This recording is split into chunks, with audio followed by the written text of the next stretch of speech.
పేరు రాంబాబు అండి, సిరీ company. Sir 43-57 వేసారు కదండి, ఎట్లా ఉంది కొంచెం దాని గురించి ఎవరైనా చెప్తా ఈ సంవత్సరం? నేను ఒక 6 ఎకరాలు వేసానమ్మా. మా కజిన్ ఒక 4 ఎకరాలు వేసాడు. నాకైతే 52 దాకా వచ్చింది. మా వాడికైతే 59 మీద మిగులుగా వచ్చింది. 59 మీద మిగులుగా వచ్చింది. ఇది వాస్తవం. 3 ఎకరాల 90 సెంటు కింటాల వేమెంట్ బిడ్జీలతో సహా ఉండి అక్కడ ఒక చేనే ఉంది, కొన్న చేను 3 ఎకరాల 90 సెంటు. నిన్నే కాటాలైన 59 మీద కొద్దిగా మిగిలింది. ఇది వాస్తవం. గింజ ఎట్లా ఉంది సార్? గింజ అంతా బాగుంది, ఆరుదల బాగుంది, రేపు కూడా పర్వాలేదు, బాగానే వస్తుంది. వేసుకోగలిగిన వెరైటీ ఏనో ఇబ్బంది ఏం లేదు. కాకపోతే రైతు జాగ్రత్తగా సంరక్షణ చేసుకుంటే దిగుబడి మన చేతుల్లో ఉంటుంది. నాకు 50 చిల్లరే వచ్చింది, 52 అట్లా. మా వాడికి 59 వచ్చింది. దీనికి కారణం ఏంటంటే రైతు యొక్క చేసే విధానాన్ని బట్టి ప్లస్ వేసే టైం బట్టి మొక్క కరెక్ట్గా వచ్చిన దాన్ని బట్టి, అంటే మనం ఇది ఇత్తులు వేసినప్పుడు నీళ్లు పెట్టేది జాగ్రత్తగా పెట్టుకొని మొక్క వచ్చేదాన్ని బట్టి ప్లస్ యాజమాన్య పద్ధతిని బట్టి ఆ దిగుబడి అనేది డిపెండ్ అయ్యి ఉంటుంది. విత్తనం మాత్రం వేయగలిగింది మంచి విత్తనం, దానివల్ల ఇబ్బంది లేదు. మొక్క కొద్ది దగ్గర వేసుకుని గది కొద్దిగా పెంచి పెట్టుకుని వేసుకోగలిగితే ఇది బాగా వచ్చింది. మాకు 52-53 అట్లా వచ్చింది. మా వాడికి మధ్యలో కోటయ్య అనే అతనికి 53 దాకా వచ్చింది. శివరామరెడ్డికి 59 మీద మిగిలినాయి.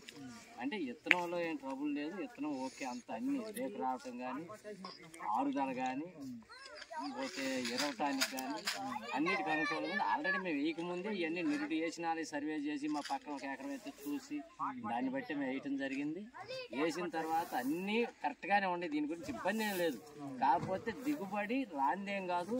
ఇది రాలేదు అంటే అది మన యొక్క లోపం తప్పితే చేను లోపము, రైతు లోపము, విత్తనం సరిగ్గా మొలిపించుకోలేకపోవటము అలాంటిదే. కానీ లేకపోతే విత్తనం మాత్రం దమ్ము ఉన్నదేను, వెయిట్ వచ్చేదేను, వేయగలిగిందేను, వేసుకుంటేనే మంచిది. ఉండాటిలో బెటర్ ప్రస్తుతానికి. ఇంకొక విషయం అండి, ఈ సంవత్సరం మొన్న ఈ 10 రోజుల నుంచి గాలి వాన ఇట్లా పోయి కదా, ఈ గాలి వానకి ఏమన్నా కర్రలు పడతాయి? అసలు ఎక్కడ కర్ర కూడా పడదు. ఈ విత్తనం ఎక్కడ గాలి వాన కూడా ఎక్కడ పడాలి, దాని వరకు బాగుంది. Okay okay sir. 44-56 మాత్రం సిటీలోదే అది కొంచెం పడే లక్షణం ఉంది. కానీ రేపు చాలా ఫ్రీగా వస్తుంది, దిగుబడి వస్తుంది. అది కూడా అదే మందులు కొద్ది తెగులు అదనంగా కొట్టుకోవాల్సి వస్తుంది. దానికి రస్ట్ వచ్చింది. అదే 5-6 సంవత్సరాలు చచ్చగా చేసి ఆ రస్ట్ తెగులు చివరిలో 2 సార్లు 7 అడుగుతారు, 2 సార్లు కొట్టారు. ఆ తెగులు కూడా రాలేదు. దిగుబడి ఇదిగో ఇంకా జత్తల దిగుబడి కూడా బాగానే వస్తుంది. కాకపోతే దానికి కొద్దిగా చివరి తీసుకొచ్చి పడే లక్షణం ఒకటి వస్తుంది.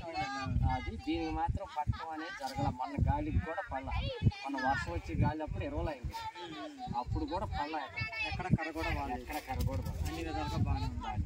ఇంట్రావర్ మీరు ఎట్లా ఉందండి? మీరు వేసారు కదా, ఫస్ట్ సంవత్సరం మీరు వేసి ఈ సంవత్సరం ఎట్లా సంవత్సరం అండి పోయింది.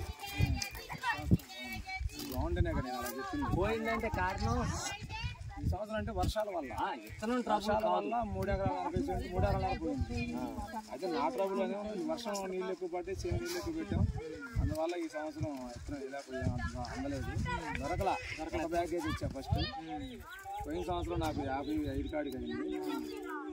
ఈ సంవత్సరం ఎత్తనం ప్రజెంట్ జనాలకి తక్కువ కదా, 2-3 టన్నులు రావడం వల్ల ముందంజలో ఉన్న రైతులకే తిరిగింది, వెనకాలకు లేదు. కానీ శ్రీ కంపెనీ వాళ్ళకి ప్రతి ఒక్క రైతుకి విత్తనం అందించేలాగా, అదే వాళ్ళు 50 నుంచి 60 పంపించే విత్తనాన్ని, సరఫరా చేసే విత్తనాన్ని ప్రతి రైతు అందేలాగా చేయాలి.